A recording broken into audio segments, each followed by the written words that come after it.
شروع کرتی ہوں اللہ کے پاک نام سے جو نہایت مہربان اور رحم کرنے والا ہے، جو واحد ہے، لا شریک ہے، متین ہے، منتقم ہے بے شک۔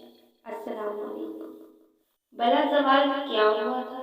لوگ سمجھتے ہیں شاید ابلیس کا گناہ فقط تکبر ہے، لیکن میرا خیال ہے کہ تکبر کا حاصل مایوسی ہے۔ جب ابلیس اس بات پہ مصر ہوا کہ وہ مٹی کے پتلے کو سجدہ نہیں کر سکتا تو وہ تکبر کی چوٹی پر تھا، لیکن جب تکبر ناکامی سے دوچار ہوا تو ابلیس اللہ کی رحمت سے نا امید ہوا۔ حضرت آدم علیہ السلام بھی ناکام ہوئے، وہ بھی جنت سے نکالے گئے، لیکن وہ مایوس نہیں ہوئے۔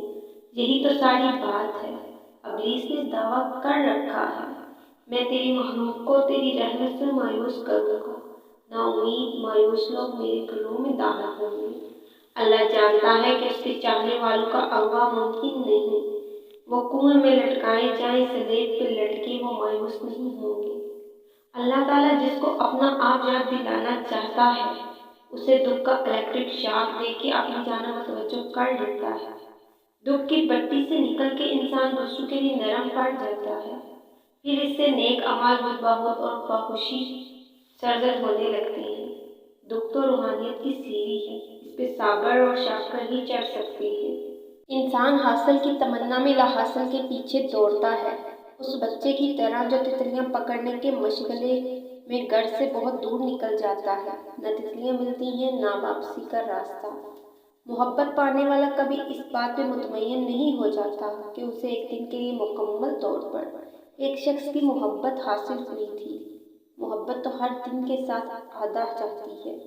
جب انسان محدود خواہشوں اور ضرورتوں کا پابند ہوتا ہے تو اسے زیادہ جھوٹ بولنے کی ضرورت بھی پیش ہی نہیں آتی۔ امید بھی بڑی دیوانی چیز ہے، لمحوں میں ریگستانوں میں زیتون کی باغ لگا دیتی ہے۔ چھوٹا بن کر رہو تو بڑی بڑی رحمتیں ملیں گی، کیونکہ بڑا ہونے پر تو ماں بھی گود سے اتار دیتی ہے۔ خواہشات تو سبھی کے دل میں ہوتی ہیں، سب ان کی تکمیل چاہتے ہیں، لیکن دیکھنا یہ پڑتا ہے ان تک رسائی کے لیے کون سا راستہ جاتا ہے۔ اسی راستے کی انتہا میں تو انسان کا پتہ چلتا ہے، اسی راستے میں انسان کی برائی یا اس کا چھوٹا پن چھپا ہے۔ پتہ چلتا ہے وہ سونے کا ہے یا پیتل کا۔ ہیرو بھی ہیروئن تک پہنچنا چاہتا ہے اور ویلن بھی۔ صرف راستے کے انتخاب سے ایک ہیرو ٹھہرتا ہے اور دوسرا ویلن۔